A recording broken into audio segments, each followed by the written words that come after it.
Back my YouTube channel और आप सभी को मेरा नमस्कार।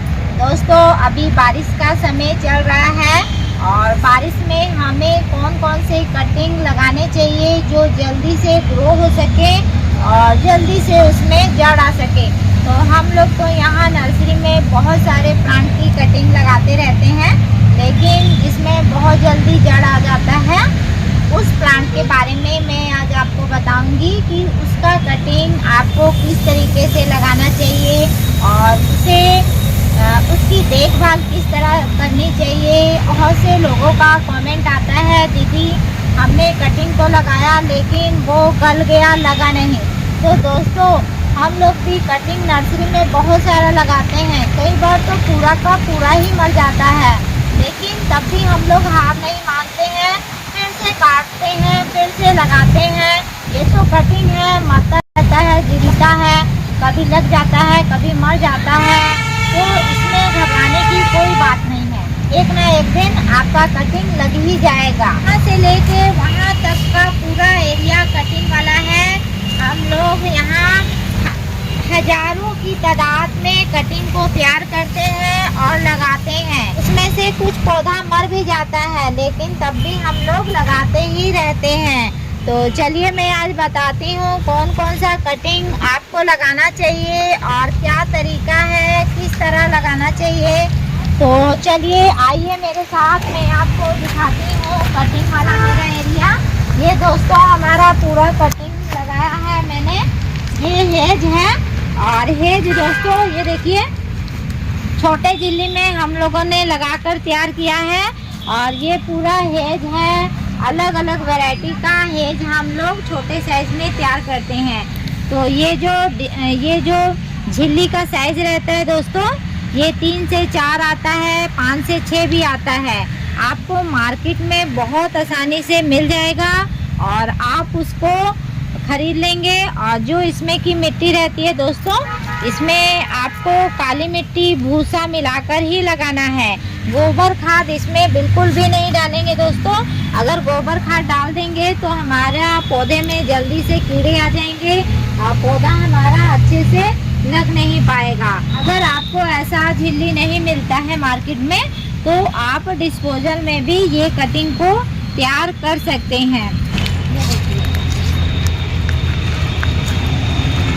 ये देखिए दोस्तों, ये मैंने पान का कटिंग लगाया हुआ है और पान में दोस्तों कितना अच्छा जड़ भी आ गया है और रूट भी आ गया है। जड़ देखो नीचे तक झिल्ली में निकल जाता है, तो उससे हमें पता चल जाता है कि हमारे पान के पौधे में जड़ आ चुका है। इसी तरह दोस्तों हम लोगों ने बहुत सारा पौधा तैयार किया हुआ है जिसमें जड़ आ चुका है। आपको लगाना है दोस्तों, पान का पौधा भी आप कटिंग से तैयार कर सकते हैं। ये देखिए दोस्तों, हम लोगों ने ट्रे रहता है, जो ट्रे में भी हम लोग कटिंग को तैयार करते हैं और अच्छे से उसमें जड़ भी आ जाता है। तो सारे पौधों में दोस्तों अच्छे से जड़ आ जाता है, ये देखिए। और किसी किसी में नहीं भी आता है तो वो देरी से आ जाता है। तो आपको ये कलांचू का कटिंग भी लगा सकते हैं। और उसके बाद ये देखिए, ये अलेरिया है। अलेरिया में भी दोस्तों जो वाइट वाला आता है उसको भी आप कटिंग से तैयार कर सकते हैं और इसमें भी अच्छे से जड़ आ जाता है। इसी प्रकार हमने बहुत सारे इंडोर वाले प्लांट की कटिंग लगा रखी है, तो आप उसका भी कटिंग तैयार कर सकते हैं। और उसके बाद आइए मैं दिखाती हूँ। ये देखिए, ये मैंने जटरोपा की कटिंग लगाई थी दोस्तों, लेकिन ये सारा कटिंग मर चुका है, कुछ कुछ बचा हुआ है। तो ये सारी पत्तियां गल गई हैं और कटिंग हमारा पूरा ख़राब हो गया है। तो हम इसको निकालेंगे और दूसरा कटिंग लगाएंगे। इसी प्रकार ये देखिए, ये दूसरे वाले बेड में हमने उसी प्लांट की कटिंग लगा रखी है, जटरोपा की। तो जटरोपा में देखो इसमें कितना अच्छा दोस्तों जड़ आ चुका है। ये देखिए, मैं पूरी अच्छी तरह से दिखा देती हूँ। तो ज़्यादा पानी की वजह से भी हमारा कटिंग ख़राब हो जाता है। तो ये जटरोपा दोस्तों 12 महीने का पौधा है और आप इसे कटिंग से अच्छे से तैयार कर सकते हैं और ज़्यादा पानी बिल्कुल भी नहीं डालेंगे। उसी प्रकार ये देखिए दोस्तों, ये रात रानी है। रात रानी की कटिंग भी हमने तैयार की हुई है। तो रात रानी का भी कटिंग दोस्तों आपको ले लेना है, और कभी भी नाजुक वाला हिस्सा ही लेके लगाएंगे तभी आपका कटिंग अच्छे से तैयार होगा। तो मैं इसका भी दिखा देती हूँ दोस्तों कि इसमें कितना अच्छा से जड़ आ गया है। ये देखिए, ये देखिए दोस्तों, ये देखिए इसमें भी जड़ कितना अच्छा आ चुका है। तो हम लोग जो भी कटिंग लगाते हैं दोस्तों तो उसमें जड़ आ जाता है और बहुत से पौधे गल भी जाते हैं। और यहीं पे ये देखिए, ये पौधा लगाया था तो हमारा पूरा गल गया है। कई बार होता है गल जाता है, लेकिन इसमें ये देखिए ये बहुत सारा कटिंग हमने तैयार किया हुआ है। उसी के साथ ये देखिए, ये जो दोस्तों कटिंग है ये सफ़ेद गुड़हल का है। सफ़ेद गुड़हल का कटिंग भी हमने तैयार किया हुआ है। और इसमें देखिए ये बहुत सारा दोस्तों कटिंग मर जाता है, तो क्या कर सकते हैं, मर जाता है तब भी हम लोग काट के लगाते ही रहते हैं। अब उसकी वजह से हम लोग लगाना तो नहीं छोड़ते हैं। तो आपको भी ये कटिंग लगाना है और ये अच्छे से तैयार हो जाता है। उसके बगल में ही ये देखिए शहतूत का कटिंग, इसको भी मैं आपको दिखाती हूँ। मैंने शहतूत को ये देखो तैयार किया हुआ है कटिंग से, और ये देखिए, और इसमें ये फल भी आ गया है। ये देखिए, पास से दिखाओ, ये देखो इसमें फल भी आ गया है। और ये मैंने छोटी ही झिल्ली में तैयार कर दिया है। तो ये देखिए ये बहुत सारे हैं और सब में नई ब्रांच आ गई है, नई कलियां आ गई हैं और शहतूत भी फल गया है। तो जो शहतूत का पौधा रहता है दोस्तों वो भी आप कटिंग से अच्छे से तैयार कर सकते हैं। इसके बाद दोस्तों कुछ ऐसे पौधे हैं जो हम पूरी धूप में लगाते हैं, उनको नेट में बिल्कुल भी नहीं रखते हैं क्योंकि नेट में जल्दी गल जाता है।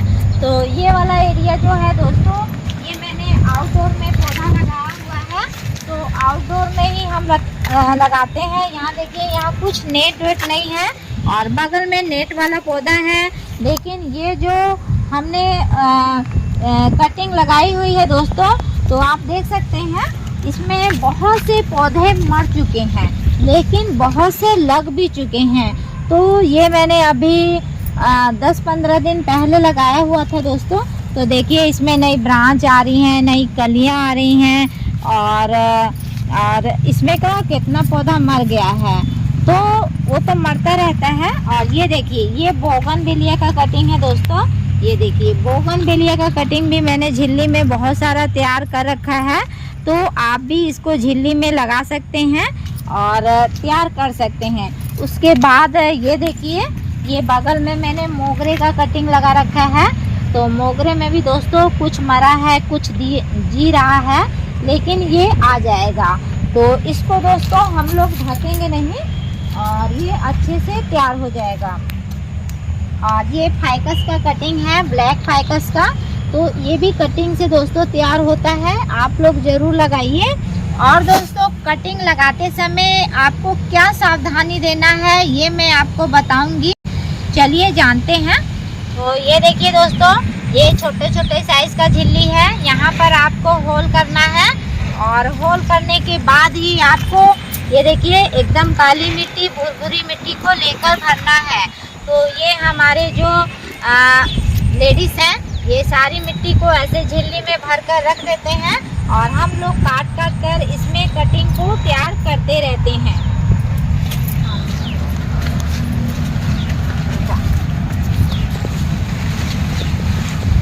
और ये देखिए दोस्तों ये मैंने रबड़ प्लांट पत्ते से तैयार किया हुआ है, और पत्ते जो हम फेंक देते हैं दोस्तों तो ये देखिए पत्तों में भी जड़ आ जाता है। आप लोग कमेंट करते हैं दीदी पत्ते में जड़ नहीं आता, पौधा नहीं बनता है, तो ये देखिए पत्ते लगाने से भी अच्छा रूट आता है और अच्छे से तैयार होता है। तो ये मैंने बहुत सारा रबड़ प्लांट की कटिंग पत्तों से ही तैयार की हुई है। और लगाते समय आपको क्या करना है, ये देखिए जैसे ये कटिंग है हमने काट लिया है और काटने के बाद पत्तों को निकाल देना है, और ये नीचे जहाँ गठान रहता है दोस्तों वहीं से आपको कटिंग करके निकालना है। और जो भी दोस्तों इसकी कलियां रहती हैं, फूल रहते हैं, सबको कटिंग कर लेना है और पत्तों को ऐसे झाड़ लेना है। ऊपर 1-2 पत्ते रहेंगे और नीचे कुछ भी पत्ता नहीं रहेगा। तो इसी प्रकार आपको काटना है और काटने के बाद दोस्तों जो एलोवेरा ले लीजिए और एलोवेरा में इसको आपको लगाना है। काट लिया है तो आपको झिल्ली में ऐसे लगा देना है, चिपका देना है, लगा देना है, चिपका देना है। मिट्टी को दोस्तों ऐसे जरूर चिपकाना चाहिए ताकि इसके जड़ में हवा ना लगे और हमारा कटिंग अच्छे से तैयार हो। इसी प्रकार आप कटिंग लगाइए और तैयार कीजिए। भी आप कटिंग लगाएं तो ध्यान रखिएगा कौन सा कटिंग धूप में लगता है, कौन सा कटिंग सेमी शेड में लगता है, तभी आपका कटिंग तैयार होगा। और पानी दोस्तों आपको मिट्टी को चेक करके ही देना है, रोज रोज पानी बिल्कुल नहीं डालना है। कटिंग लगाई है वो जल्दी से गलने लगता है और झड़ने लगता है, इसलिए पौधे का जो कटिंग लगाते हैं हम समय देख के भी लगाते हैं। कोई बारिश में लगता है, कोई जब लगातार 5 से 7 दिन बारिश होता है उसके बीच में ही लगता है, कोई पौधा जब ठंडी शुरुआत होती है तभी लगता है। तो सब पौधे का कटिंग लगाने का अलग अलग समय रहता है, तभी आप अच्छे से कटिंग लगा पाओगे और तैयार करोगे। मैं आपके लिए इसी तरह अच्छे वीडियो बनाती रहूँगी। मेरे हर एक वीडियो में दोस्तों आप कुछ ना कुछ नया सीखेंगे और अपना सपोर्ट मुझे ज़रूर दीजिएगा ताकि मुझे वीडियो बनाने में बहुत मन लगता है। और मिलते हैं फिर से एक नए वीडियो में, तब तक के लिए दोस्तों आप सभी को मेरा नमस्कार। और जब भी समय मिले आप देव नर्सरी में ज़रूर आइए। कई लोग पूछते हैं देव नर्सरी कहाँ है। देव नर्सरी रायपुर में है, रायपुर छत्तीसगढ़ में है, विधानसभा रोड में हमारी नर्सरी है। आप गूगल में भी देखेंगे तो हमारी नर्सरी ज़रूर मिल जाएगी।